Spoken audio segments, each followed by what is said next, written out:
आपके लेक्चर्स तो देखते जा रहे हैं पर हमें बिल्कुल भी कॉन्फिडेंस नहीं आ रहा है, लग रहा है पढ़ाई हो भी रही है कि नहीं, और एग्जाम तो हम एक भी दे ही नहीं पा रहे हैं। तो हम लेके आए हैं एक रामबाण इलाज, हम लेके आए हैं आपके लिए बच्चों चैप्टर वाइज टेस्ट सीरीज। तो आप जो भी चैप्टर्स हमारे वीडियोस में देख देख के कवर करते जा रहे हैं और कंप्लीट करते जा रहे हैं, तो हम रिक्वेस्ट करेंगे आप हर चैप्टर का एक एक टेस्ट लिखें। इससे आपकी प्रिपरेशन भी होती जाएगी हर चैप्टर की, एट द सेम टाइम आपकी राइटिंग प्रैक्टिस भी होती जाएगी, जो पास होने के लिए सबसे क्रूशियल होता है। आप हमारे CS दुनिया ऐप में जाके चैप्टर वाइज टेस्ट सीरीज जाके देखें और हर चैप्टर का एक एक टेस्ट, राइटिंग टेस्ट आप देते जाएं, जिससे आपकी राइटिंग प्रैक्टिस भी होती जाएगी और आपको एक एक चैप्टर याद होता चला जाएगा, जो आपके मेन एग्जाम में आपकी बहुत ज्यादा हेल्प करेगा। ज्यादा डिटेल्स के लिए हमारी CS दुनिया ऐप को डाउनलोड करें। ठीक है, चलो ऐसे, चलो भैया लोग गए, कुछ नहीं ज़्यादा ऐसे इंटरेस्ट नहीं है इसमें मेरे को, बाकी यार उनकी रिकॉर्डिंग। चलो, ऐसा है कि मेरे बारे में थोड़ा सा जानते हैं कि मेरी शुरुआत भी यही से हुई थी। मेरा, हेलो, अभी सही है? अभी क्लियर आवाज़ आ रही है आप लोगों को? ठीक है। अच्छा, सारे हैं क्या अभी अपन, कि सारे नहीं है अभी यहाँ? अच्छा, सिर्फ सेकंड। तो कितने हैं टोटल अपनी ऑक्यूपेंसी, मतलब कितनी है, कितने बच्चे टोटल बैच में?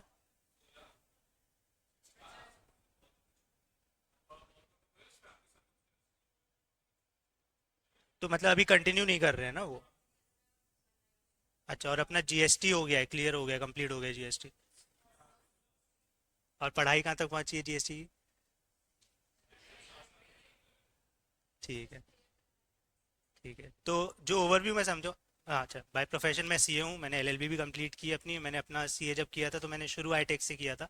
तो एक वो है कि यहाँ स्टूडेंट वाला बैकग्राउंड है, वहीं बैठता था मैं जहाँ आप दोनों बैठे हो, और हम 3 लोग बैठा करते थे, हमने भी बहुत मज़े मारे हैं उस समय। अब इस तरफ आ गए तो थोड़ा सीरियस होना पड़ेगा। अब शुरू करेंगे। तो हाँ, कोशिश रहेगी कि एक हंसी मजाक वाला माहौल रहे, सब रहे, बट एक सीरियसनेस ये भी रखेंगे कि कस्टम्स को लाइटली नहीं लेंगे। हमारा, हम ये समझते हैं कि इनडायरेक्ट टैक्स, टैक्स के दो पार्ट्स बोल देते हैं, direct tax, indirect tax. Indirect tax में बोल देते हैं कि ठीक है जीएसटी है, बट एंड कस्टम्स भी है। याद रखो, एंड क्यों? क्योंकि कस्टम्स इजी नंबर्स हैं, इजी मार्क्स मिलेंगे। इतना कुछ ये नहीं है कि आपको बहुत स्ट्रगल करना पड़ रहा है या बहुत एफर्ट्स मारने पड़ रहे हैं। क्वेश्चंस भी मैं आपको दिखाऊंगा, अगर मैं यहाँ पे लेके आया हूँ अभी क्वेश्चन पेपर्स, तो इसमें एक ही टाइप के क्वेश्चंस आते हैं। मतलब एक असेसेबल वैल्यू कैलकुलेट करवाते हैं, वो वही वही सिमिलर क्वेश्चंस होते हैं, ज़्यादा कुछ इससे डिफरेंट होता नहीं। तो मैं आपको उसका पूरा कॉन्सेप्ट बता देता हूँ, क्या होता है, क्यों होता है। उसकी एक रीजनिंग आपको समझ आ जाएगी, और हम रीजनिंग के साथ चलेंगे तो ज़्यादा ईजी होगा, तो आप लोग को याद नहीं करना पड़ेगा, वो समझ आ जाएंगी चीज़ें, तो ज़्यादा बेटर रहेगा। जैसे ये है, आप देख रहे हो, एक ये क्वेश्चन है, मुश्किल से 5 to 10 मार्क्स का होता है, टोटल शायद 100 मार्क्स का पेपर, और 60 DT है, राइट? आप लोगों को 40 उसमें, हाँ, 40 इनडायरेक्ट टैक्स है। तो 5 to 10 मार्क्स का ये है, उसमें मैं जितने क्वेश्चन पेपर्स देखे, मैंने 3 पेपर्स देखे, तो मैक्स टू मैक्स 5 मार्क्स या 10 मार्क्स का ही क्वेश्चन देगा, और वो भी ऑप्शनल है। तो अपन ऐसा कोशिश करते हैं कि ये 5 to 10 तो स्कोर हो ही जाए, और जीएसटी भी मुझे लगता है कंपेरेटिवली ईजी है, हम कर सकते हैं। क्योंकि डीटी तो मैंने देखा आप लोगों का, मेरे को लग रहा है कि थोड़ा सा एफर्ट्स लग रहे होंगे वहाँ। डीटी की क्या हाल है? ठीक है। अच्छा, एक इंट्रोडक्शन करना है क्या? सबसे थोड़ा सा एक नाम वाम थोड़ा सा बताओगे, सब लोग शुरू करोगे ऐसे? आपसे शुरू करें? सुभाष अग्रवाल। और आप अभी आईटेक्स में कब से हो? 1 साल हो, सुभाष। हाँ, शाश्वत। ठीक है, शाश्वत। अभी अभिषेक भी ऐसे थोड़ा सा याद हुआ मेरे को। सॉरी, कीर्ति। कीर्ति, शिखा, इशिका, ख्वाहिश, ईशांत, अलमस, अनुष्का। अच्छा, एक बार में सारे याद नहीं होंगे, पर हाँ, कोशिश रहेगी, है ना? अनुष्का, हाँ, अरुकृति, वेदांत। वेदांत शायद याद हो जाएगा। वेदांत ना? हाँ, दिशा। ठीक है, शायद कुछ कुछ याद हुए। आएंगे उसमें। हाँ, शाश्वत हो गया मेरे को, वेदांत हो गया, और कोई भी हुआ था मुझे। पता नहीं, आएगा आएगा। आएगा धीरे धीरे। अलमा से याद है मुझे। और ईशांत। हाँ, ईशांत भी याद है मुझे। चलो, अच्छा, हाँ। तो हम कहाँ आ रहे थे कि क्वेश्चंस। क्वेश्चंस में मतलब बेसिकली क्या है, देखो, कस्टम्स से हम क्या समझते हैं? क्या है customs? What is customs? Import export है, और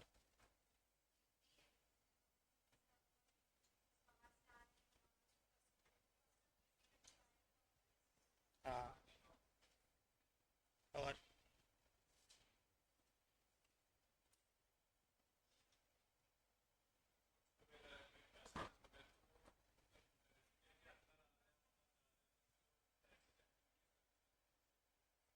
ठीक है, मतलब थोड़ा बहुत एक आइडिया है हमको। इनडायरेक्ट टैक्स है ये समझते हैं हम, टैक्स के दो हेड्स हैं ये समझते हैं कि एक डायरेक्ट टैक्स है एक इनडायरेक्ट टैक्स है, ये समझते हैं हम। अब उसमें भी हमने ये कवर कर लिया कि हमने जीएसटी पढ़ लिया, तो जीएसटी से हमने क्या कवर कर लिया कि विद इन इंडिया अगर इंटरस्टेट इंटरस्टेट दो टैक्स हमने दो हेड्स पढ़े होंगे कि हाँ ठीक है इंटरस्टेट हो रहा है, एक स्टेट से दूसरे स्टेट जा रहा है तो हमारा कुछ एक टैक्स लग रहा है। तो इसको ट्रिगर क्या करता था, याद होगा। चलो इससे भी पहले आते हैं, आ रहा है चार्जिंग सेक्शन था एक, कौन सा सेक्शन था, सेक्शन 7।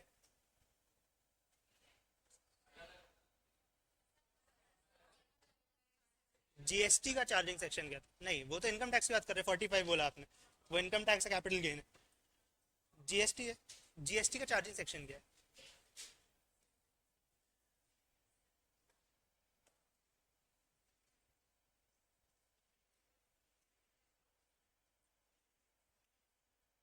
जीएसटी ट्रिगर क्या करता है, अच्छा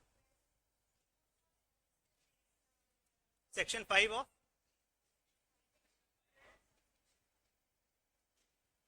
section 12 sub section 5 of IGST act.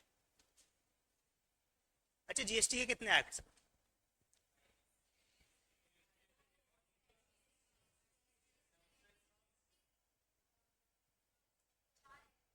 ठीक है, मतलब मोटा मोटा हम ये बोल सकते हैं कि एक आईजीएसटी वाला एक्ट है, एक सीजीएसटी एसजीएसटी वाला एक्ट है, ठीक है। कौन से साल में पास हुआ था, कब आए थे मोदी जी, 13 से आए थे शायद,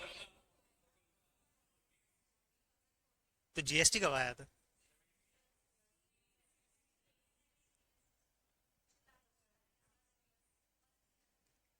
कहाँ पहुंचे, फाइनल आंसर कहाँ पहुंचे अपन, चलो 2017 में आया था, ठीक है। अब इसमें हमने एक कॉन्सेप्ट पढ़ा है जीएसटी, ठीक है।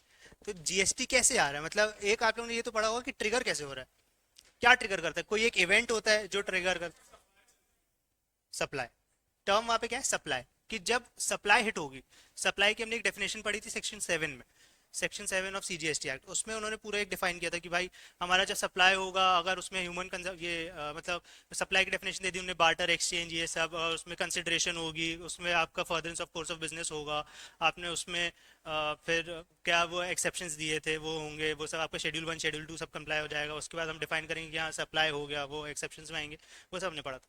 अब यही चीज़ हमने जब आईजीएसटी एक्ट में पढ़ी थी, पढ़ा होगा आईजीएसटी एक्ट में भी रेफर किया होगा, तो आईजीएसटी एक्ट में उन्होंने एक चीज डिफर कर दी थी, क्या कि हम जब सीजीएसटी एसजीएसटी में पढ़ रहे थे तो उन्होंने सिर्फ इंट्रा स्टेट बात किया था, इंट्रा स्टेट मतलब विद इन द स्टेट, हम एमपी में ट्रैवल कर रहे हैं, हम जब जबलपुर से कटनी शिफ्ट कर रहे हैं कुछ भी, या जबलपुर से हम भोपाल में कुछ भी भेज रहे हैं, तो वहां पे हम विद इन द स्टेट बात कर रहे हैं, तब क्या आ जा रहा है सीजीएसटी और एसजीएसटी आ जा रहा है।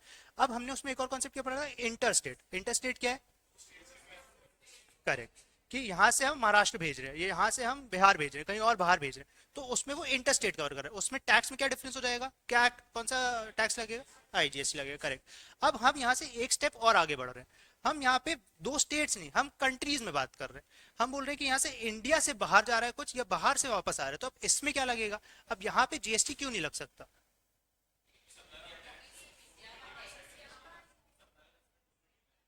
हमने जब जीएसटी पढ़ा था तो हमने सबसे पहली चीज पढ़ी होगी क्या, कि जीएसटी एक्ट का एम्बिट कितना है, with in the India, correct, हाँ हाँ।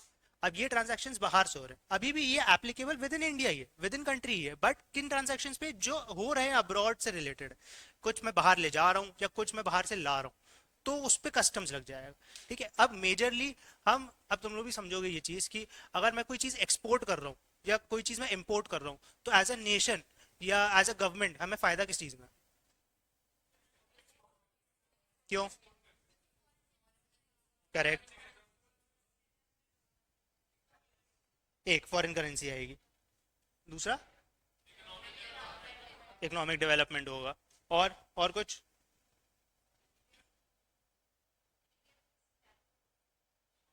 बोल सकते हैं मार्केट डिपेंड करेगा, इकोनॉमिक्स हिट करेंगे, बिल्कुल बोल सकते हैं।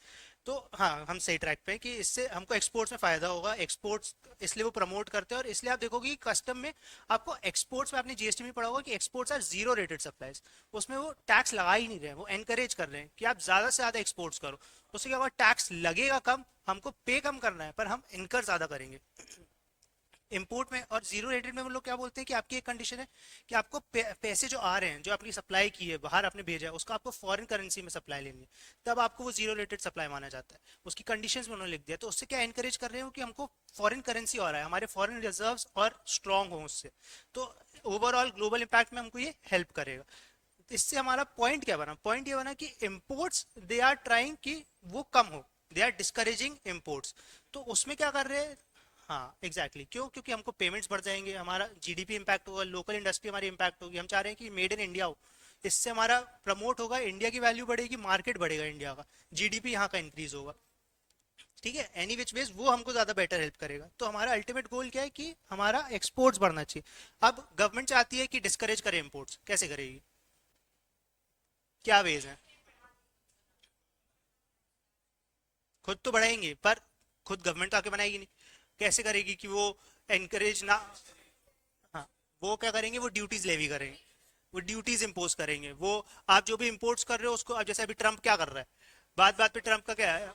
एग्जैक्टली वो क्या कर रहा है? वो डिस्करेज करना चाह रहा है कि भाई मेरे पास से अब तक वो डेवलपिंग नेशन बोल के सारे देश को सप्लाई किए जा रहे थे, सबसे करे जा रहे थे। अब क्या डेवलपिंग बोल के हम बढ़ते जा रहे अब उसको चाहिए भाई हमारे देश में भी तो कुछ रहे, वहां पे कुछ रह जाए। तो वो वहां की मैन्युफैक्चरिंग और वहां के लोकल इंडस्ट्री को प्रमोट करने के लिए क्या चाह रहा है कि भाई बाकियों के साथ मैं टैक्सेस इंपोज कर दूं। इसलिए ट्रेड वॉर्स चल रहे हैं, इसलिए टैक्स लॉज के इंप्लीकेशंस चल रहे हैं कि वो क्या कर रहे हैं कि भाई हमने और इंपोज कर दिया। अब अगर टैक्सेस आपको ज्यादा हो जाएंगे तो एज अ बिजनेस मैन मैं क्या सोचूंगा कि मुझे खर्चा ज्यादा लग रहा है, तो मैं यहाँ पे सप्लाई ज्यादा करने लगूंगा। मैं बाहर क्यों कर रहा था कि मेरे को टैक्स का बेनिफिट मिल रहा है, मेरे को गवर्नमेंट की सब्सिडीज मिल रही है, तो मुझे वो हेल्प कर रहा है कि मैं गेन ज्यादा कर पाऊं और मैं टैक्सेस में भी सेव हो जा रहा हूँ। बट अब अगर इंपोर्ट कर देंगे, इंपोर्ट्स और इस सब में अगर वो लोग ड्यूटीज ज्यादा लगा देंगे, मैं वो डिस्करेज हो जाऊंगा। मैं एज अ बिजनेसमैन कम सोचूंगा कि मैं उसमें उसकी तरफ ज्यादा जाऊं।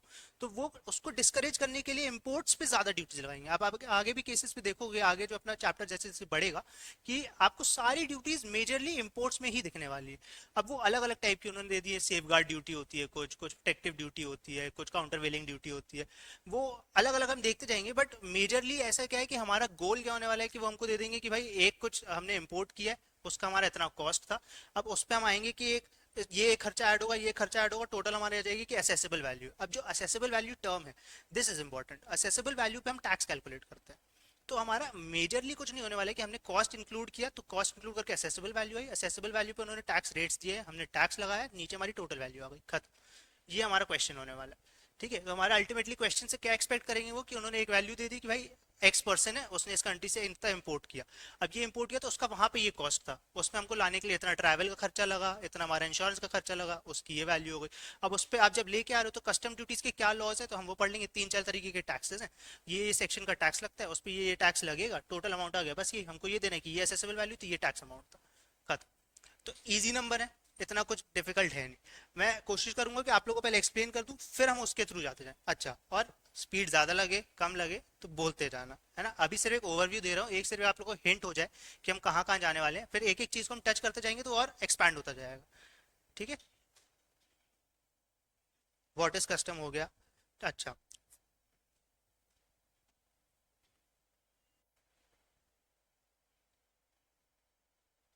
एक रीजन आता है कि कस्टम्स चाहिए क्यों, मतलब कैसे बोले, व्हाट इज कस्टम एग्जैक्टली, हम ये बोलेंगे। जैसे अब आपने बोला कि कस्टम्स करना है, हम इंपोर्ट कर रहे हैं एक्सपोर्ट कर रहे हैं, मैं ऐसे भी तो कर सकता हूँ, तारों के नीचे से भी तो जा ही रहे हैं ना लोग, कहाँ नहीं जा रहे, बजरंगी भाईजान नहीं आ रहा है क्या, चल ही रहा है ये सब तो अब कैसे क्या, तो इन्होंने क्या किया कि इन्होंने कुछ डिफाइंड एरियाज बना दिए, उसको ये लोग क्या बोलते हैं कि कस्टम पोर्ट्स हैं, कि भाई गवर्नमेंट डिफाइंड एरियाज है कि ये एक पोर्ट है, ये एक पोर्ट है, ये एक पोर्ट है, तो ऐसे 13-14 बहुत सारे पोर्ट्स हैं इंडिया में।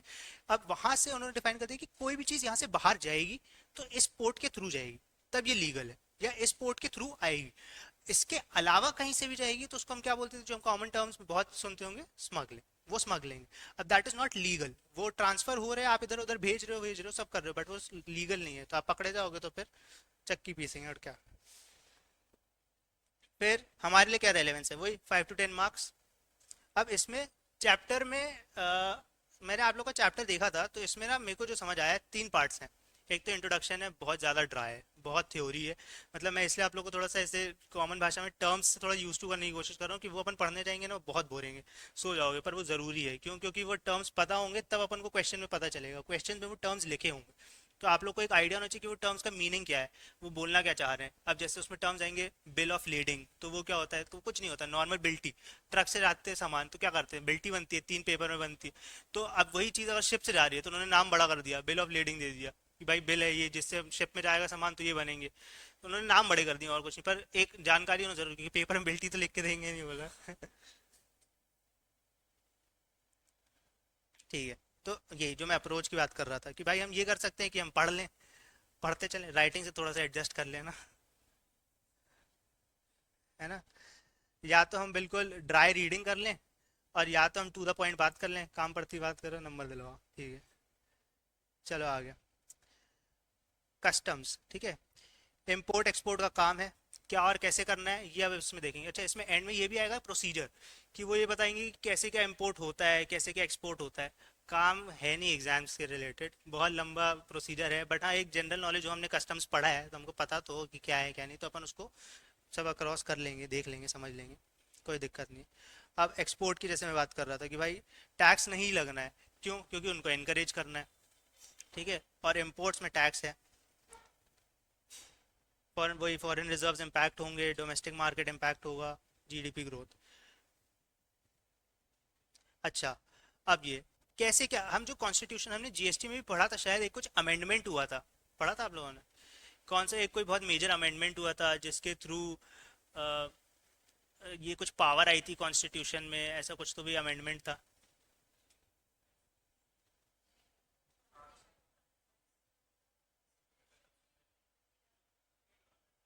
कुछ एक नंबर था ना, 299 249, ऐसा कुछ तो भी नंबर था ना उसका। अच्छा, एक तो एमसीक्यू चला गया ना, एमसीक्यू का बहुत हिट क्वेश्चन है ये, अब तुम लोग का सब्जेक्टिव हो गया है ना, एमसीक्यू में ये सब बहुत हिट था। चलो अच्छा, एक जनरल नॉलेज के लिए बता दो कि जैसे अपन लोग ये पढ़ते हैं कि इनके पास कॉन्स्टिट्यूशनल पावर कहाँ से आई है कि जीएसटी और ये सब लगाने की, तो कॉन्स्टिट्यूशन में जैसे हमने पढ़ा है शेड्यूल 7 है, शेड्यूल 7 में 3 लिस्ट हैं, union list, state list, concurrent list. Exactly, तो वो यूनियन लिस्ट की एंट्री नंबर 83 है, जिसमें कि कस्टम्स की पावर दी है सेंट्रल गवर्नमेंट को। सेंट्रल गवर्नमेंट गवर्न करती है कस्टम के सारे लॉज रेगुलेशंस जो भी होने उसमें, ठीक है। अब टैक्स, अब हमारा क्या इसमें हम देखने वाले हैं या क्या टॉपिक्स आने वाले हैं, तो टैक्सेस इम्पोज्ड, जो मैंने बताया कि इंपोर्ट्स में ज़्यादा कर रहे हैं वो, क्योंकि वो डिस्करेज कर रहे हैं इंपोर्ट्स, और एक्सपोर्ट्स को एनकरेज, करेक्ट, ठीक है। ये एवी इज असेसेबल वैल्यू, तो यहाँ पे बस मैंने ये लिखे हैं कि हम क्या क्या क्वेश्चंस फेस करने वाले हैं उसमें, कि इंपोर्ट्स में हम वैल्यू कैसे करेंगे, वैल्यूएशन कैसे होगा, फॉरेक्स है, अब जैसे कैसे क्वेश्चंस हो सकते हैं, फॉर एग्जांपल मैं थोड़ा आप लोग को इसमें क्वेश्चंस कैसे रेज होते हैं या इसकी रेलेवेंस क्या है इस टॉपिक की, वो मैं थोड़ा समझाने की कोशिश करता हूँ। फॉर एग्जाम्पल, कोई भी एक डेट को, फर्स्ट को, मैंने सोचा कि आज मैं लेके आता हूँ गुड्स, ठीक है, आज मैं इंपोर्ट करता हूँ। मैंने थर्ड को उससे बात की, डीलर से, वहाँ पे बात हो गई कि हाँ ठीक है मैं चाइना से कुछ इंपोर्ट करने वाला हूँ। फिफ्थ को हमारी ऑन पेपर डीलिंग हो गई, सेवेंथ को वहां से एक्सपोर्ट हो गया, यहाँ पे टेंथ को अराइव हो गया कस्टम पोर्ट पे। अब यहाँ इतनी सारी डेट्स हो गई, तो अब एज अ इम्पोर्टर मुझे आप कौन सा रेट लगाओगे, रेट ऑफ एक्सचेंज मुझे कब का लगेगा। दूसरा, वो रेट ऑफ एक्सचेंज आप फर्स्ट का ले रहे हो या टेंथ का ले रहे हो, बीच में फिफ्थ को ट्रम्प इलेक्ट हो गया, तो उस चक्कर में यहाँ पे करेंसी का इतना फ्लक्चुएशन हो गया, कितना रेट चेंज हो सकता है। अब उसी रेट पे जो कैलकुलेट हुई वैल्यू, उस पे मेरा टैक्स कैलकुलेट होगा, तो वो मेरा टैक्स कितना चेंज हो सकता है। अब ये दोनों चीजें मुझे मेरे कॉस्ट पे बहुत इंपैक्ट करेंगी, तो इसलिए ये डिफाइन होना कि भाई किस दिन का मुझे डेट लगेगी, और किस दिन का मुझे रेट ऑफ एक्सचेंज लगेगा, और किस दिन का मुझे रेट लगेगा फॉर टैक्सेशन, बहुत इंपॉर्टेंट है, कि इससे मेरे कॉस्ट वेरी कर जाएगा। समझ रहे हो आप लोग, समझ आ रहा है ना, इसलिए वो कस्टम्स का ये सारे क्वेश्चंस आंसर होंगे वहां पे।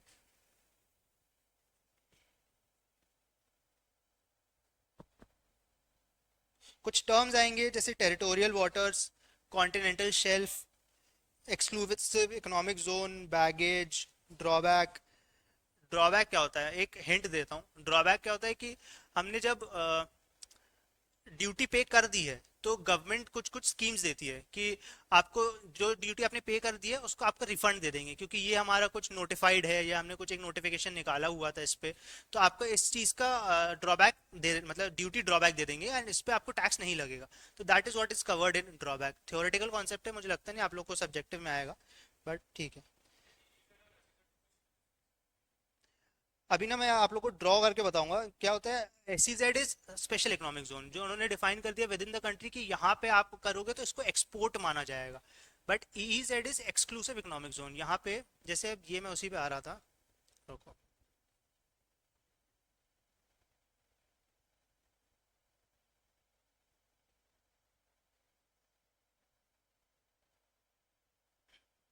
ये देखो,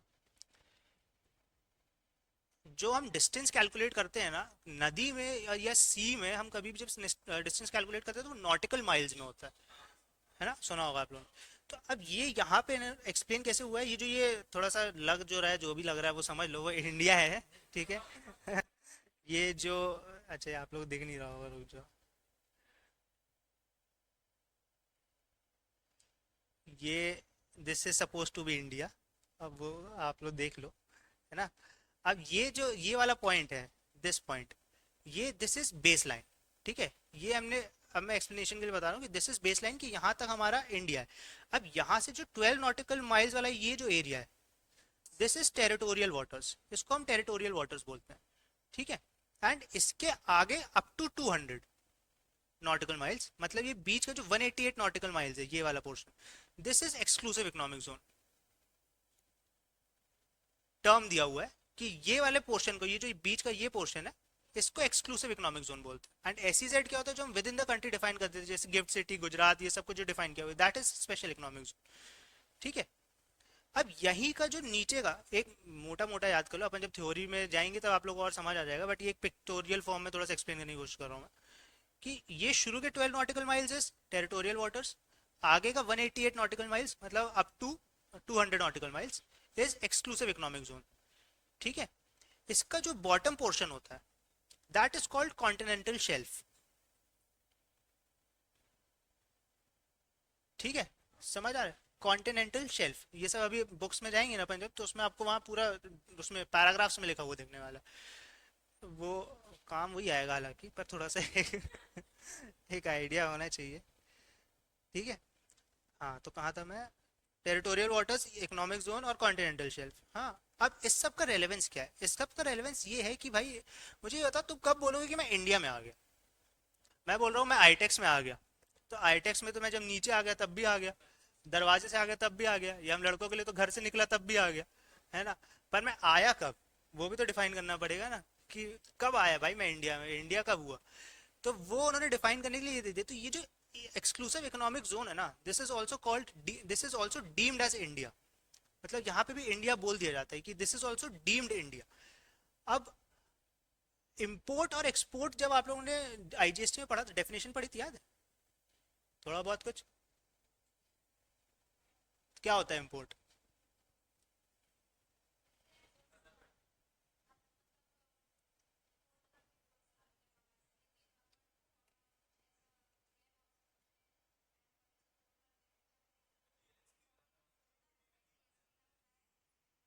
ये तो पूरा प्रोसीजर है बता रहे हो आप, मैं बोल रहा हूँ सिर्फ इम्पोर्ट, व्हाट इज इम्पोर्ट।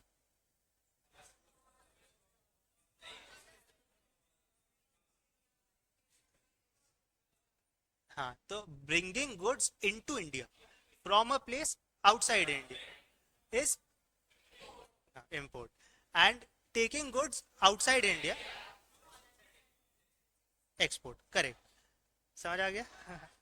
तो अब, हाँ, तो अब ये हम इंडिया कब बोलेंगे, तो इसके लिए ये टर्म्स यूज होते हैं कि दिस इज इंडिया। कि अब देखो क्या होता है ना, 70 to 75% हमारा एक्सपोर्ट जो होता है वो सी रूट से ही होता है, क्योंकि देखो एयर फ्लाइट और ये सबसे भेजोगे खर्चा ज़्यादा लगेगा, तो और कन्वीनियंस भी यहाँ से ज़्यादा होता है, शिप्स ज़्यादा चलती हैं, क्रूज हाँ रिस्की भी होती है, सही बात है। तो इसलिए इससे ज़्यादा प्रेफरेबल होता है, तो इसलिए ज़्यादा टर्म्स आपके सी से रिलेटेड ही मिलेंगे, और एक्सपोर्ट्स का भी आपको ज़्यादा से ज़्यादा, आप खुद भी सोचोगे इम्पोर्ट एक्सपोर्ट तो दिमाग में शिप ही आती है, क्योंकि वो चलते ही उससे। हाँ, हाँ, ठीक है। अच्छा, तो अब इस पे एक सवाल देता हूँ मैं, अगर ये समझ आया है तो मेरे को एक चीज़ बताओ। मैं बोल रहा हूँ यहाँ पे फिश है, अब समझ लो यार जो भी है ना, ये फिश है, ये यहाँ आ रही है, तो ये क्या इम्पोर्ट की एक्सपोर्ट।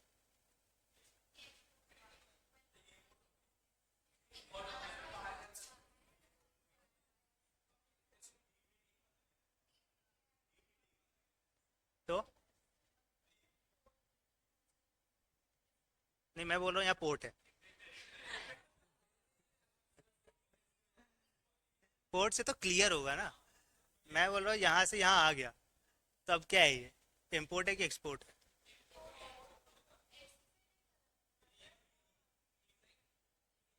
एस तो इसने पूछ लिया था, वैसे कुछ है नहीं, एस का कोई कॉन्सेप्ट है। हाँ, एग्जैक्टली, एग्जैक्टली, बिल्कुल सही। हाँ, एग्जैक्टली, मैं उसी पे आ रहा था। इम्पोर्ट की डेफिनेशन क्या है? From a place outside India. अब ये तो इंडिया ही है, तो ये इम्पोर्ट एक्सपोर्ट होगा ही क्यों? ये तो होना ही नहीं है इम्पोर्ट एक्सपोर्ट। अच्छा, और सेम चीज़ अगर यहाँ से यहाँ जा रहे तो एक्सपोर्ट की डेफिनेशन क्या है? ये क्या है? ये वाला पोर्शन क्या है? तो इंडिया के बाहर गया ही नहीं ना। जब इंडिया से बाहर जाएगा, मैं बोल रहा हूँ 201 नॉटिकल माइल पे आ गया, तब क्या होगा? एग्जैक्टली, क्योंकि वो आपकी रीजन से बाहर चला गया। बट जब तक गया ही नहीं, तब तक तो आप विद इन द कंट्री ही हो ना। ठीक है, तो ये चीज़ होनी। तो अब यहाँ पे ट्रिगर क्या कर रहा है फिर? मतलब हमने जब जीएसटी की बात की थी, जीएसटी को ट्रिगर कर रहा है सप्लाई, तो इसको क्या ट्रिगर कर रहा है? जीएसटी का कॉन्सेप्ट जहाँ मर्ज कर रहा है। एग्जैक्टली, यहाँ पे इंपोर्ट एक्सपोर्ट का ट्रिगर करेगा। तो जब भी आप कस्टम बैरियर्स से आगे मूव करते हो, आपके कोई भी गुड्स या आपका जो भी वेसल है, वेसल क्या होता है मतलब, हाँ, जो शिप होती है उसको वेसल बोला जाता है। जो वो तुम लोग को मेरी ड्राइंग वैसी नाव वाली दिखने वाली है। तो मैं बोल रहा हूँ कि कस्टम बैरियर से जब भी हमारे गुड्स बाहर जाएंगे, तब हमारा कस्टम्स के लॉज इम्पैक्ट होंगे, और तब हमारे कस्टम के लॉज हिट होंगे। ठीक है, तो यहाँ पे ट्रिगर पॉइंट क्या होगा? कस्टम बैरियर से मूवमेंट, गुड्स का बाहर जाना या अंदर आना। ठीक है, थोड़ा सा मैं एक बार आप लोगों को मटेरियल दिखा देता हूँ, ये लग जाए कि हाँ रेलेवेंट बात ही कर रहा हूँ।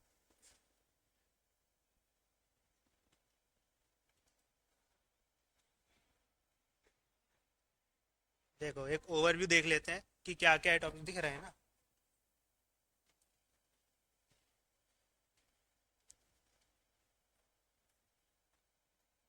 अच्छा, और बहुत इंटरेक्टिव रखना है ना, जहाँ भी मेरे को लग रहा है मैं थोड़ा तेज जा रहा हूँ क्या, है ना?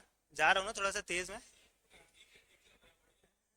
भाई लड़के तो सब में हाँ बोल देते हैं, लड़कियां सच बताती हैं। है ना? क्या? बस यार, ये बस दिल जीत लिया लड़के ने, ड्राइंग समझ आ गई मेरी यार। बेटा पेपर में मछली मत बना के आ जाना है। अभिषेक भैया भगा देंगे मेरे को, क्या मछली बनवा रहा था। हाँ, मैं वो नहीं समझेगा बेटे, एग्जामिनर नहीं समझेगा मछली वछली। अब वो सब समझो भाई तुम लोग। देखो, चलो अच्छा वापस। देखो, ये अपन ने बोला ओवर कस्टम ड्यूटी देखेंगे, इंपोर्ट एक्सपोर्ट के प्रोसीजर्स देखेंगे, ड्यूटी ड्रॉबैक जो मैं थोड़ा सा हिंट किया वो मिलेगा। ठीक है, फिर लेसन्स आउटलाइन क्या क्या है कि इंट्रोडक्शन मिलेगा, वैल्यूएशन, देखो ये बहुत इंपॉर्टेंट होने वाला है। वैल्यूएशन वही जो असेसेबल वैल्यू का मैं बोल रहा था अभी, वो वाले कैलकुलेशन इसमें आएंगे कि आपको असेसेबल वैल्यू दे दिया, उसको पूरा कैलकुलेट करना है, टैक्स वैक्स, ये सब। ठीक है, इंट्रोडक्शन यही कस्टम्स लॉ कब लगता है, तो कलर चेंज कर लेता हूँ मैं।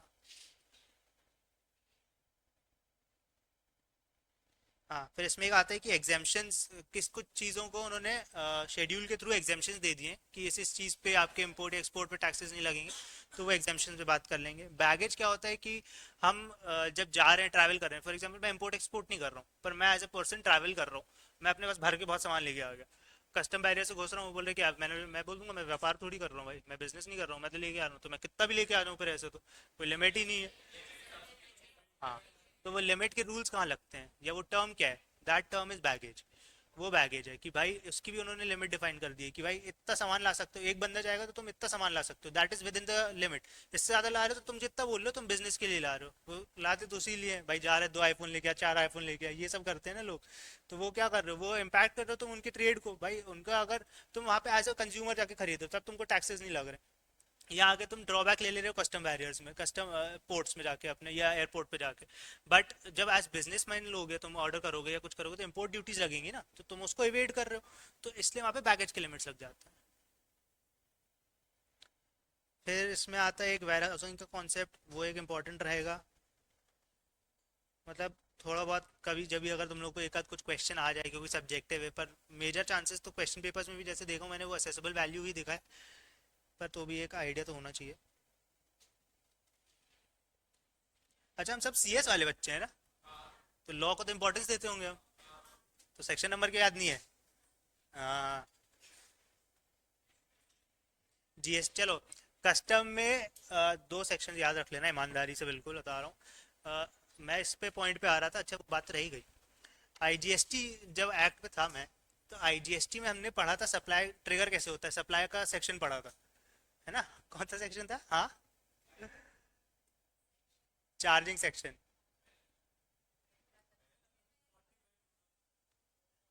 45 सीजीएसटी आईजीएसटी में, आईजीएसटी में देखना सेक्शन 45 किस चीज़ का है?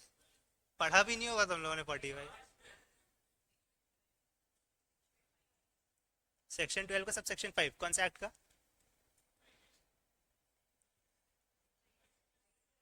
देखो देखो, चलो याद रह जाएगा इस चक्कर में तुम लोगों को कि मैंने पूछा था। ये सेक्शन तो याद रखो।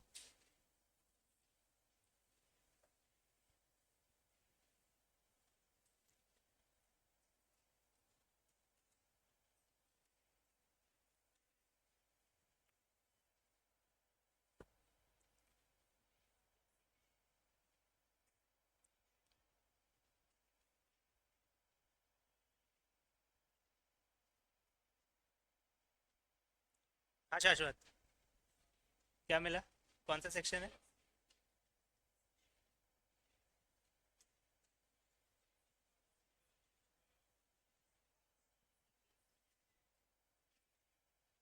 और मुझे ये भी जानना है कि सेक्शन 12 सब सेक्शन 5 क्या है। चार पांच आंसर आ गए हैं अभी, मेरे को जानना चाहता हूँ तुम लोगों ने सेक्शन 12 सब सेक्शन 5 में पढ़ा क्या है।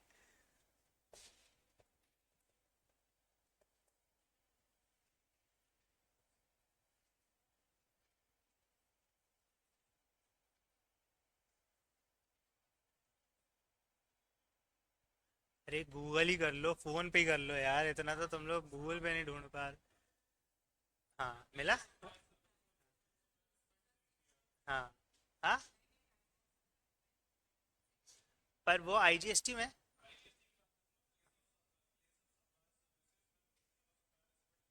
राइट, ये सब सेक्शन 1 है जब पढ़ रहे हो, पर सेक्शन 12 और सेक्शन 13 पढ़ रहे हो। तो मतलब क्या समझ आया कि सेक्शन 12 सेक्शन 13 में क्या है? चार्जिंग सेक्शन तो नहीं है, है ना? प्लेस ऑफ सप्लाई और time of supply, time of supply भी नहीं, प्लेस ऑफ सप्लाई की बात की है वहाँ पे। हाँ राइट। तो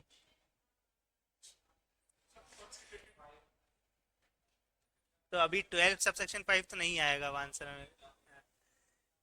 ठीक है, तो अब याद रखो जीएसटी का चार्जिंग सेक्शन क्या है? Of IGST act 2000। हाँ, और सेक्शन 9 ऑफ 2000। हाँ, आवाज धीरे होती जा रही है। हाँ हाँ हाँ, ठीक है। अच्छा, बस बस इतना सवाल थोड़ी किए भाई। हाँ, अब सप्लाई क्या होता है, मतलब सप्लाई का सेक्शन क्या है?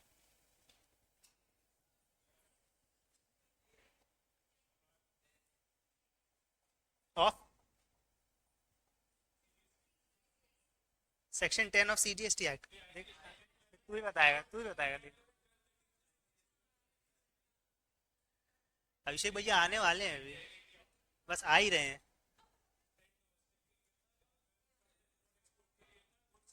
हाँ,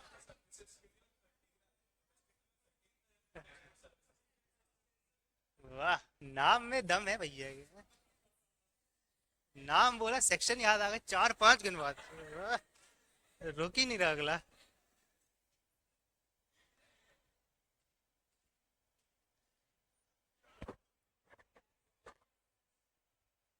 अभी भी यहीं पे ऐसे ही पढ़ाते क्या, ऐसे हाथ हाथ करके, सो ऐसे ऐसे करके? हाँ वो ऐसे हम लोग के टाइम से ऐसे ही कर रहे हैं, हम लोग इकोनॉमिक्स पढ़ते थे भैया से। डिमांड डिमांड सब अच्छा वो भी होता है क्या? मैं भी यहाँ आ जा रहा था तो दिख ही नहीं रहा मैं। चल भाई ये यही साथ देगा, लड़का ही साथ देगा मेरा। हाँ। अच्छा। हाँ। कहाँ रखा है यार?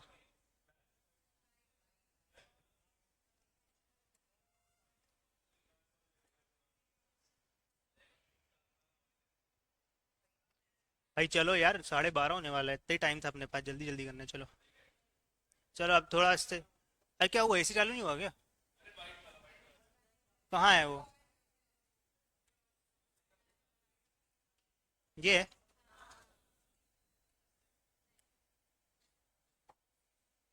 हम्म। चलो भाई 10-12 पेज तो पढ़ना ही है कम से कम, चलो। अरे तुम लोग सो जाओगे भाई। अच्छा मैं तुम लोग को यार, तुम लोग भुलवा देते हो। मैं मेन बात क्या कर रहा था, सेक्शन, चार्जिंग सेक्शन। तो C G S T S G S T की तो हो गए।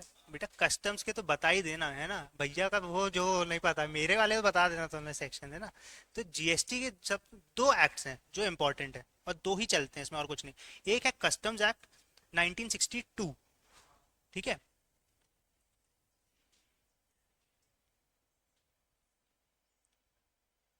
और एक है कस्टम टैरिफ एक्ट 1975।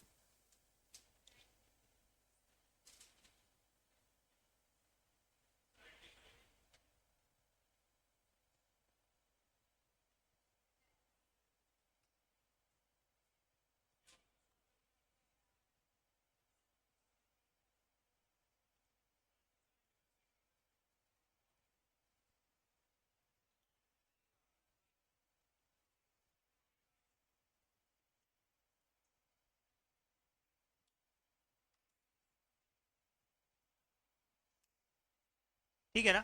अब कस्टम्स एक्ट जो है ना, ये मेजरली डेफिनेशंस बताता है, ठीक है। अब कस्टम टैरिफ एक्ट क्या करता है, ये रेट्स बताता है। इसमें ज्यादातर हमारी वैल्यूएशन की बातें होती है, कि हम जब वैल्यूएशन करेंगे, जो मैं असेसेबल वैल्यू बता रहा था, कस्टम ड्यूटीज बता रहा था, तो वो कितनी लगेंगी, कब लगेंगी, ये सब चीजें कौन बताता है? कस्टम टैरिफ एक्ट बताता है।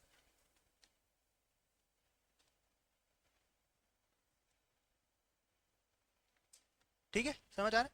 सेक्शन 12 है ऑफ कस्टम्स एक्ट, 12 या 14 है, कौन सा है?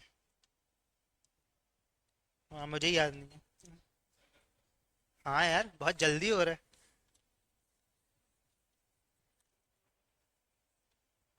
नहीं सही है बेटा, नहीं हुआ है, अभी 12 ही है। हाँ। तो सेक्शन 12 है जो कि बोलता है कि एक्सेप्ट, वही लॉ वाली भाषा, एक्सेप्ट एज अदरवाइज प्रोवाइडेड, और ये बकवास और फलाना ठिकाना। बट मतलब पॉइंट की बात क्या है उसमें अल्टीमेटली, कि हमारे कस्टम्स कब होगा, कि when goods are either imported और एक्सपोर्टेड फ्रॉम इंडिया, एज जो है इम्पोर्ट और एक्सपोर्ट की definition, at the rates specified in C T A 1975। तो मतलब रेट्स स्पेसिफाई कहाँ होंगे, 1975 में। पर कस्टम ट्रिगर चार्जिंग सेक्शन क्या होगा, सेक्शन 12 ऑफ 1962, ठीक है। दो एक्ट्स ये इंपॉर्टेंट होने वाले हैं, तो वो यही बता रहा है कि कस्टम्स एक्ट 1962 एक होने वाला है, जिसमें कि ये preliminary officers, ports, prevention, detection, ये सब पढ़ोगे, ठीक है। एडवांस रूलिंग्स पढ़ोगे, हो गया। वेयर हाउसिंग एक ही इंपॉर्टेंट कॉन्सेप्ट है, ये आएगा। फिर ड्रॉबैक जैसे हमने बात की थी। अब कॉन्फिस्केशन, जो अपन स्मगलिंग की बात कर रहे थे कि, हाँ तो उसमें, इसमें एक टर्म मिलेगा आप लोग को, प्रॉपर ऑफिसर। क्या होता है कि जो ऑफिसर्स हैं, मतलब उनको एक जनरल टर्म ये दे दिया है कि ये प्रॉपर ऑफिसर है, कि इसके पास ये पावर है कि ये आपके गवर्न कर रहा है सारे, आप ला रहे हो, ले जा रहे हो, क्या कर रहे हो, वो चेक कर रहा है, सब कर रहा है। और फिर उसके बाद उसको पता चल रहा है कि नहीं, आपने कुछ तो भी इलीगल तरीके से उसको लेके आए हो, वही तारों के नीचे से लेके आ रहे हो, या उसमें आपने पेपर वर्क नहीं किया प्रॉपर, तो वो उसको कॉन्फिस्केट कर लेंगे, आपकी पूरी शिप की शिप कॉन्फिस्केट कर लेंगे, गुड्स के गुड्स रख लेंगे, कुछ नहीं मिलेगा, सब जब्त हो जाएगा। तो नहीं करना है ये सब। अब कस्टम टैरिफ एक्ट, हाँ, है कैसी प्लानिंग? पेनल्टी अलग लगेगी और जेल में अलग जाओगे बेटे। और फिर दिखोगे भी नहीं कौन सी जेल में गए हो, काला पानी नहीं भाई मेरा। हाँ। नहीं नहीं, इतनी इजीली थोड़ी छोड़ देंगे, पूरा वसूलेंगे भाई। चलो अच्छा। हाँ। कस्टम्स टैरिफ एक्ट 1975, ठीक है। ये देखो, पढ़ना है, जल्दी जल्दी निपटाना है, तुम लोग को भी ज़्यादा समय नहीं देना है इसको।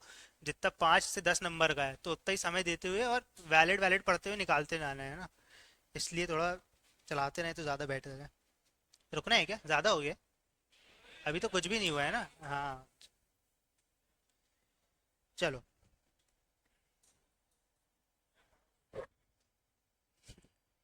ठीक है। हाँ, चलो। Custom duties and indirect tax under customs act 1962, ये ठीक है। It is the basic statute that governs और एग्जिट।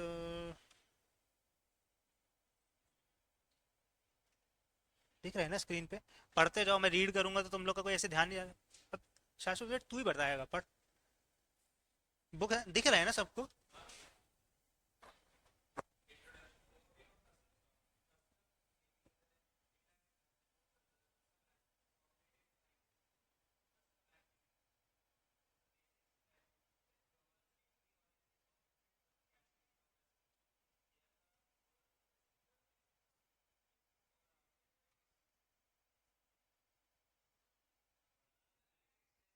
समझ आ रहा है ना?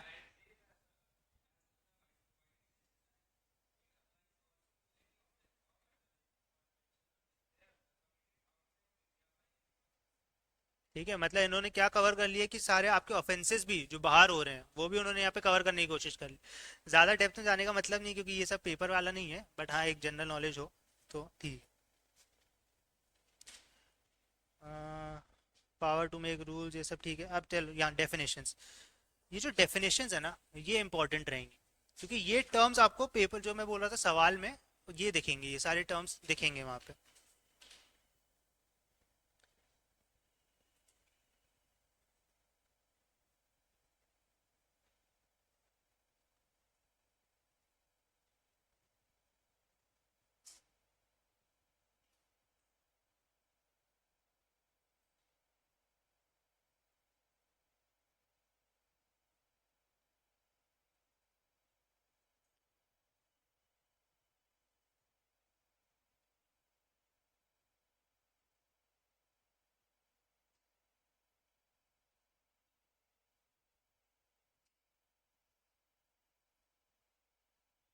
ये देखो, अल्टीमेटली ना हमको देखो यहाँ पहुँचना है।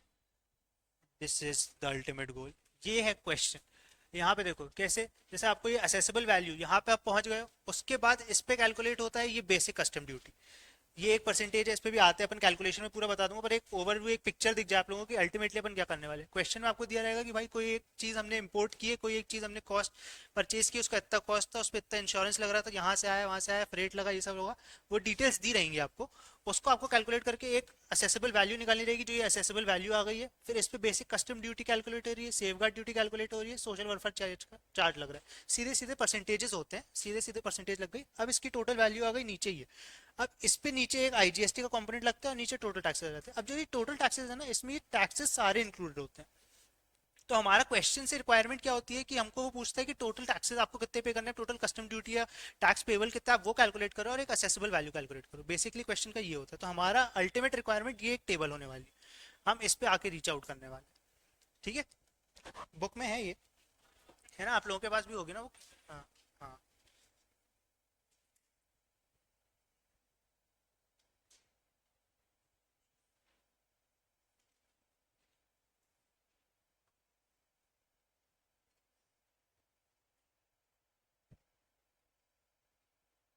अच्छा, ईमानदारी से ना जितना अपन अभी कवर कर रहे हैं, एक बार पन्ने घुमा जरूर लेना, क्योंकि ज्यादा बैठ के करते रहने का कुछ मतलब नहीं। अपन ज्यादा समय क्वेश्चंस को देंगे ना, तो वो ज्यादा तुम लोग को वैल्यू ऐड करेगा। अब कुछ अगर पढ़ते टाइम ऐसा लगे कि कुछ एक टॉपिक है जिसको ज्यादा एम्फोसिस देने का लग रही है तुम लोगों को, मैं अभी सिर्फ एग्जाम ओरिएंटेड चल रहा हूँ, कि एग्जाम्स में मेरे को तुम लोग का कोई थ्योरी क्वेश्चन दिखा नहीं है। मेरे को एक क्वेश्चन दिखा था, सिर्फ custom house includes warehouse, और कुछ भी नहीं। तो वो 4 बार दिख गया, तो मेरे को लग रहा है 5वीं बार भी फिर वही हो और कुछ हो नहीं। क्योंकि अगर फिर इसमें थ्योरी में जाएंगे ना वो, तो उसमें फिर अच्छे अच्छे नंबर का आएगा वो। ऐसा नहीं है कि फिर, और वो क्वेश्चन, इसको प्रैक्टिकल क्वेश्चन अवॉइड नहीं कर सकते तुमको पेपर में, क्योंकि उनको भी नंबर देने हैं उसमें, और वो तुम्हारा इजी वे आउट। तो असेसिबल वैल्यू वाले क्वेश्चंस अपन सारे कवर कर लेंगे, प्रैक्टिकल क्वेश्चन सारे कवर कर लेंगे, तो उससे तुमको एक कैलकुलेशन में हाथ भी बैठ जाएगा, और इसके बाहर मेरे को लगता नहीं ज़्यादा आएगा।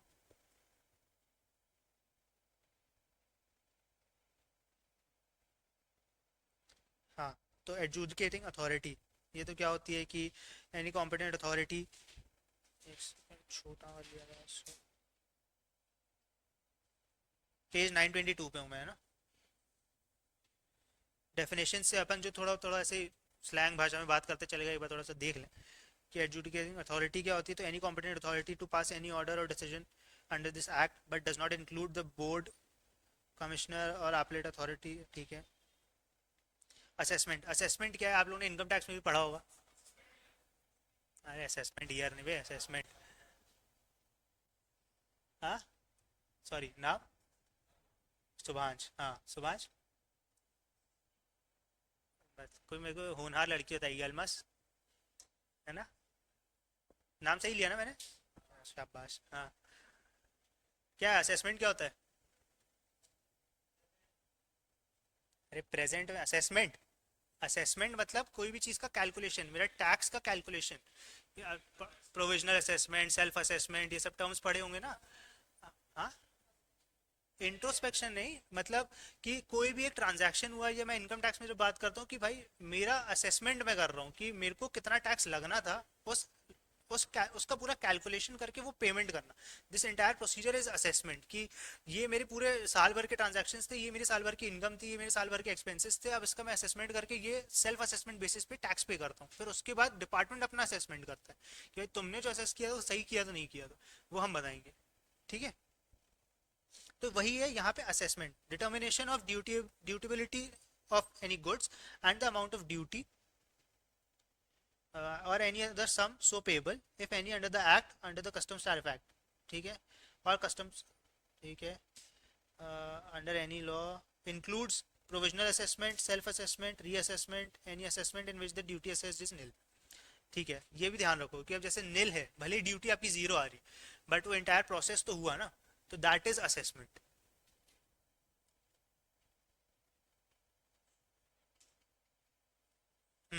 अब देखो ये एक इंपॉर्टेंट चीज़ है जो अभी अपन बात कर रहे थे कि भाई मैं सामान ज़्यादा लेके आ गया, ठीक है।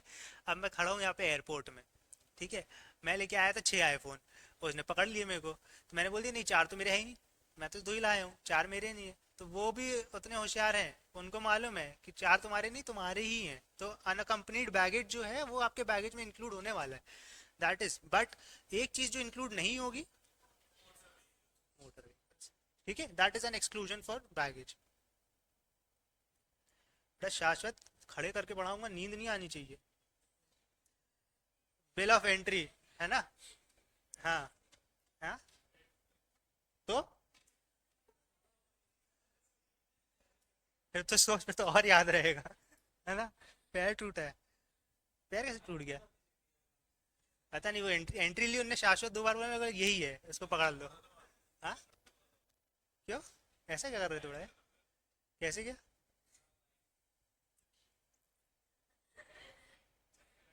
कोई बात नहीं, एक आध बार तो लड़के हो ही जाते हैं, इतना तो पहला फ्रैक्चर थोड़ी होगा। हाँ,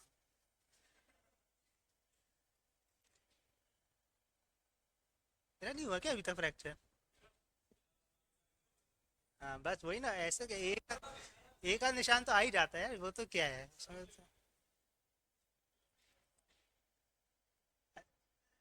बेटा बहुत जल्दी बोल रहे हो। ऐसा मत बोलो बड़ा भाई तुम लोग यार। पेपर वेपर देने नहीं देने तुम लोगों को। हाँ, भाई ये क्या चीजें कर रहे हो तुम लोग? ये क्या है, बिल्ली काट रही है, सब क्या होता है।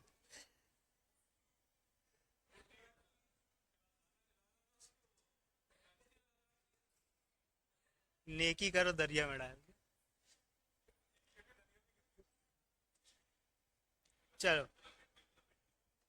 हाँ, बिल ऑफ एंट्री। अब बिल ऑफ एंट्री क्या है कि जब कोई वेसल आ रहा है, इंपोर्ट हो रहा है, एक्सपोर्ट हो रहा है, जब भी हो रहा है, तो जब वो कस्टम पोर्ट में आ रहा है तो एक बिल ऑफ एंट्री करके एक डॉक्यूमेंट होता है जो फाइल किया जाता है कि हाँ ये डिफाइन करेगा कि क्या क्या सामान आ रहा है, कब आ रहा है, उसके अंदर क्या क्या सामान है। तो उसके लिए बहुत सारी उन्होंने कंडीशंस दी हुई है कि भाई सेफ्टी हजार्ड्स और ये सब कंसिडर करके कि उस पर क्या टैक्स लग रहा है, वो कोई नोटिफिकेशन में डिफाइंड तो नहीं है, तो एग्जामेशन में तो नहीं जा रहा है, और वो कोई सेफ्टी प्रोटोकॉल्स फॉलो कर रहा है नहीं कर रहा है, वो सारे कंप्लाई करके यहाँ पे उसमें ये डिटेल्स दी जाती है।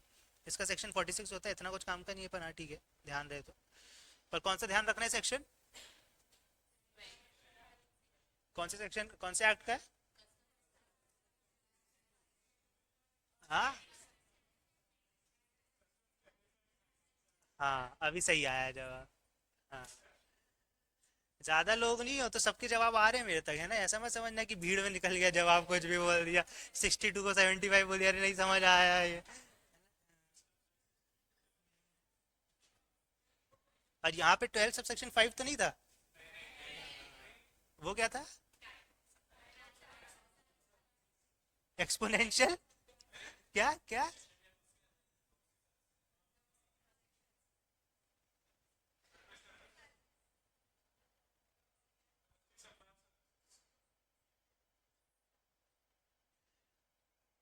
उम्मीद है मेरे को कल मिलूंगा तो शायद सेक्शन याद होंगे थोड़े बहुत।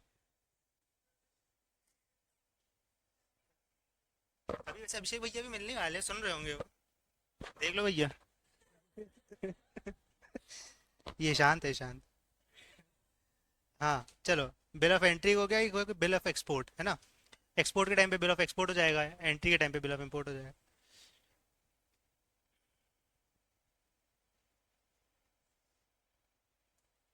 हाँ, कोस्टल गुड्स। कोस्टल गुड्स क्या है? Goods other than imported goods transported in a vessel from one port to another.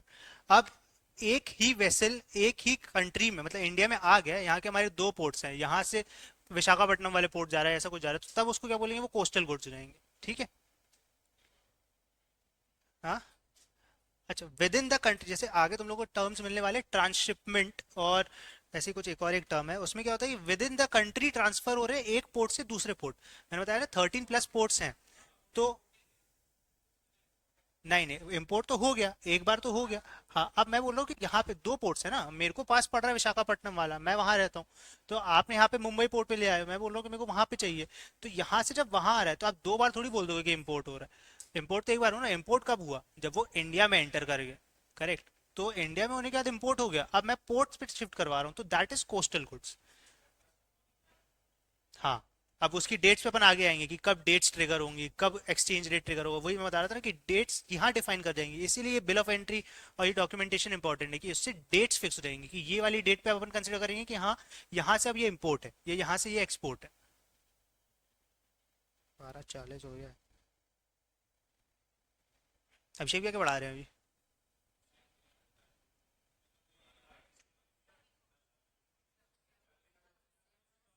ITC का सेक्शन क्या है?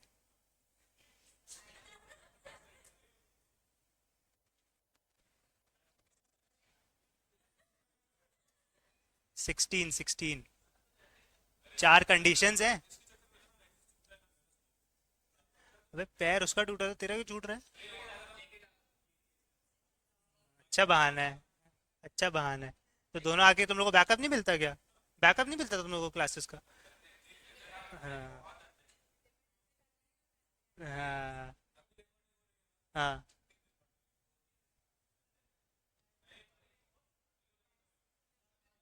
अरे तो तुम लोग अपनी पढ़ाई तो कंटिन्यू रखो। अपनी पढ़ाई तो मत छोड़ो, वो तो चलाते रहो। और जीएसटी तो ऐसी चीज़ है, तुम लोग को राह चलते दिखता है। हर चीज़ में जीएसटी दिखता है, इंटरेस्ट आना चाहिए कि भाई ये ट्रांजैक्शन में कैसे जीएसटी इम्पैक्ट हो रहा है, उस ट्रांजैक्शन में कैसे इम्पैक्ट हो रहा है। लोग अब तो सवाल करते ही होंगे। आसपास के वाले सब सवाल करने लगते हैं कि जीएसटी इसका क्या होगा, तुम लोग तो पढ़ रहे हो, तुम बता दो, तुम बता दो। नहीं करता कोई सवाल। हाँ, देखते ही सवाल करता है हर कोई।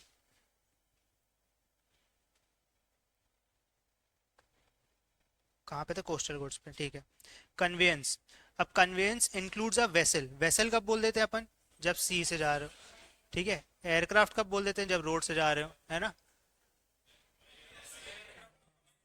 जाग रहे हैं ना? और व्हीकल कब बोलते हैं? जब हवा से जा रहे हो। अरे वो सुभाष सो रहा है। क्या बोला मैंने अभी? क्या बोला मैंने अभी? तो सी से जा रहे हो तो क्या बोलेंगे? Aircraft.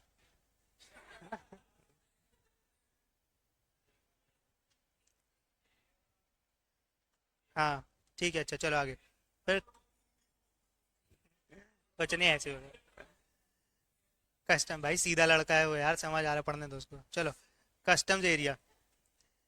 Area of custom station और अ वेयर हाउस एंड इंक्लूड्स।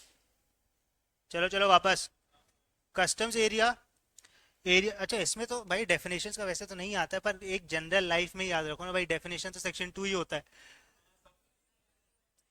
और देखो, एक एक एक चीज बताता हूँ, एग्जाम में पेपर लिख रहे हो, सब्जेक्टिव लिख रहे हो, तो छोटी छोटी टिप्स कि मैं बोल रहा हूँ नहीं मिलते हो एक्स्ट्रा मार्क्स, पर दो बच्चे हैं, ठीक है, एक शाश्वत है, शाश्वत तो रहेगा ही, है ना, और दूसरा ईशांत है। अब ईशांत ने कोई सेक्शन नहीं लिखा, पर शाश्वत ने लिखा है, मैं एग्जामिनर हूँ, मुझे कहाँ थोड़ा सा ज़्यादा डाइवर्जन लगेगा? बट ऑब्वियस, मैं इंक्लाइन ही वहां जाऊंगा ना कि बंदे ने मेहनत की है, वो दिखेगा, तो कोशिश करो अगर कर सकते हैं तो।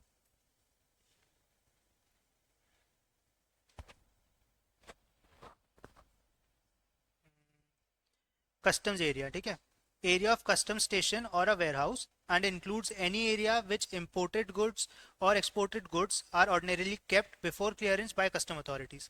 अब इसमें क्या होता है ना, जरूरी नहीं है कि मैं जब इंपोर्ट करके लेके आ रहा हूँ सामान, मैं तुरंत क्लियर करके ले जाऊँ। हाँ, उसको वहाँ पे एक वेयर हाउसिंग का कॉन्सेप्ट आता है कि हो सकता है कि मैं कर लूँ, जब मैं अगर तुरंत क्लियर कर लेता हूँ या जब भी क्लियर करता हूँ, तो उसको बोलते हैं क्लियरिंग फॉर हाउस कंजम्पशन या होम कंजम्पशन। तब मैं उसको पूरे से क्लियर करके कस्टम अथॉरिटी से टैक्स वैक्स पे करके पूरा डॉक्यूमेंटेशन करके उसको ले जाता हूँ, अपने पास रखूंगा। पर हो सकता है कि मैं तुरंत ना करूँ, तो मैं उनको उनके कस्टम डिफाइंड वेयर हाउसेज होते हैं वहाँ पे रखवा देता हूँ, और फिर वहाँ से उनसे वो लोग को चार्जेस भी लेते हैं मुझसे, ड्यूटी का भी कुछ कुछ होता है कि भाई रेट बाद का लगता है, डेट बाद की फीस आती है, और फिर उसके बेसिस पे मुझे उस टैक्सेस का भी डिफरेंस हो जाता है। पर फिर मैं क्लियरेंस बाद में करवाता हूँ, जब मैं बाद में करवाऊंगा तो फिर उसका टर्म क्या होगा, फिर से वही होगा ना यार, क्लियरिंग फॉर होम कंजम्पशन। अभी तो, हाँ मतलब अभी मैंने शुरू में ना करवा के फॉर होम कंजम्पशन, मैंने बाद में वेयर हाउस करा के बाद में फॉर होम कंजम्पशन कर लिया, ठीक है। थोड़ा बहुत टर्म्स समझ आ रहे हैं ना, हमने क्या क्या टर्म्स पढ़ लिए, बिल ऑफ लेडिंग सुन लिया हमने हमने कस्टम टैरिफ एक्ट पढ़ लिया।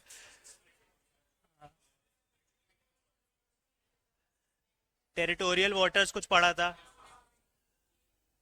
एक कुछ कॉन्टिनेंटल शेल्फ पढ़ा था, सुना था। हाँ, वो एरिया को क्या बोलते हैं? हाँ, तो उससे मछली इधर आएगी तो। हाँ, और डेफिनेशन क्या है, वो सेक्शन क्या था?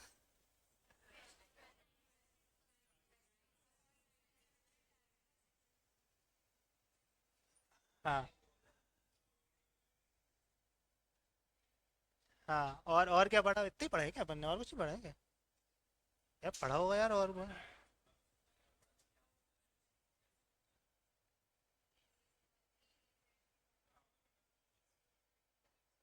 क्या? क्या कुछ समझ आया कि चला ही गया? तो पता चलेगा। मेरी बहुत गंदी आदत है, मैं सवाल करता हूँ बहुत ज़्यादा, खड़े कर दूंगा बीच में, याद रखना। हम लोग भी हुए हैं ना बेटा खड़े, तो तुम लोग भी हो गया। सबका कर्मा वापस आएगा। ये देखो, ये शेप बोल रहा था मैं जो, दिख रही है कि नहीं? मतलब देखो, बिल ऑफ लेडिंग, भाई यार ऐसे मत करो यार तुम लोग। हाँ हाँ हाँ, पे ठीक है, राइटिंग ठीक है ना? देखो, देखो बिल ऑफ लेडिंग मतलब जो मैं बिल्टी बता रहा था, वो बिल्टी का महंगा नाम बिल ऑफ लेडिंग, कि जब वो शिप से आ रही है या जैसे ट्रक से जाता है सामान तो अपन बिल्टी बोल देते हैं, यहाँ पे उसको बिल ऑफ लेडिंग बोलते हैं। अब वही चीज़ जब इम्पोर्टर क्या करते हैं कि जब वेसल वेसल वेसल क्या होती है, अभी हमने पढ़ा था, क्या होती है वेसल? शिप होती है। हाँ, तो वेसल जब आने वाली है तो वो एक डॉक्यूमेंट सबमिट करेगा, that is bill of leading. अब यहाँ पे जिसका सामान आ रहा है इम्पोर्टर, वो भी यहाँ पे एक डॉक्यूमेंट सबमिट करेगा, क्यों? ताकि वो लोग वेरीफाई करें कि हाँ भाई यही सामान आ रहा है, और वो यहाँ पे क्या बताएगा कि भाई जो सामान आने वाला है उसकी क्वालिटी क्या है, सिक्योरिटी पर्पज से बताएगा कि भाई वो कुछ ऐसे एक्सप्लोजन या ये सब वाला कोई सामान तो नहीं है, कुछ सारी इनकी जो कंडीशन है उसको मीट कर रहा है, आपने टैक्सेस वैक्सेस का सब फाइलिंग कर रखा है कि नहीं कर रखा है, ये सब तो उसको क्या बोलते हैं डॉक्यूमेंट को, इम्पोर्ट मैनिफेस्ट। तो जो इम्पोर्टर फाइल कर रहा है दैट इज इम्पोर्ट मैनिफेस्ट। और जो वेसल लेके आ रहा है, जो वेसल का पर्सन इंचार्ज बोला जाता है, कि जो शिप आ रही है उसमें जो बंदा सारे डिसीजंस ले रहा है या जो अथॉरिटी है, दैट इज पर्सन इंचार्ज। तो दैट पर्सन जो फाइल करता है document, that is called bill of leading, ठीक है। मैंने बोला कि एक डॉक्यूमेंट होता है, जैसे ऐसे ही बताता हूँ कि ये यूएस पोर्ट है ये, ठीक है, यहाँ से जा रही है ये शिप और ये जा रही है इंडिया। एक इंपोर्टर इंपोर्ट कर रहा है इंडिया में। तो अब जब यूएस से ये जो शिप निकली है तो ये एक डॉक्यूमेंट फाइल करेगा, that is bill of lading, ठीक है। एंड यही डॉक्यूमेंट का एक सिमिलर फाइल एक इंपोर्टर फाइल करेगा, which will be called import manifest. अब उसमें सिमिलर ही डिटेल्स होंगी, they will be filing details similar, पर ये इम्पोर्ट मैनिफेस्ट यहाँ पे क्यों फाइल करेगा, सो दैट उसको यहाँ बता दें डिपार्टमेंट को कि जो वो डॉक्यूमेंट जहाँ से सामान आ रहा है दैट इज नॉट एक्सप्लोसिव, या वो सेफ्टी कंडीशंस को सारे मीट कर रहा है, और उसकी क्या क्वालिटी होने वाली है, क्यों आ रहा है, कहाँ से आ रहा है, ये सारी डिटेल्स वो यहाँ से पहले दे देगा, उसके आने से पहले। ये हम सरप्राइज के लिए वेट नहीं कर रहे हैं ना, आके फट गया एकदम से, हमको थोड़ी ना चाहिए, तो आप पहले डिटेल्स दे दो, है ना। तो दैट इज इम्पोर्ट मैनिफेस्ट, वो पहले बता देता है, ऐसा ना।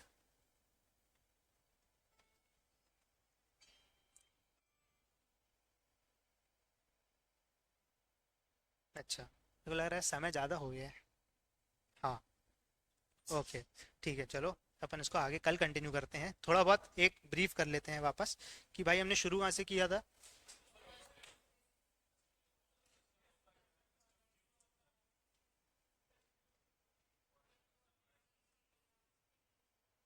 हाँ, देखो ऐसा है, बुक अपन ने बिल्कुल नहीं पढ़ी है, पढ़नी पड़ेगी, तो तुम लोग से भी थोड़ी सी हेल्प लगेगी। थोड़ी बुक को नज़र मार के आना है ना, कल मैं तो पढ़ाऊंगा ही, पर नज़र मार के आना, ताकि थोड़ा सा समय कम लगेगा नज़र मार के आओगे तो, है ना। क्योंकि शुरू में देखो तुम लोग भी देख रहे हो पूरी थ्योरी है।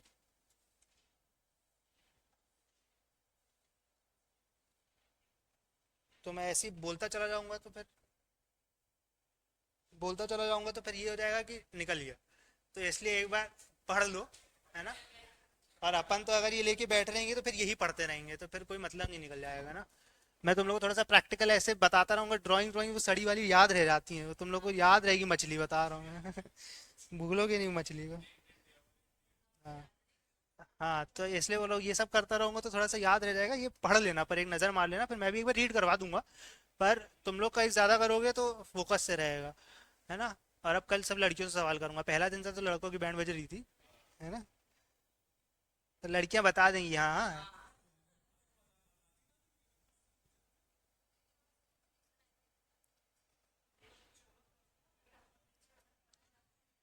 चलो अच्छा।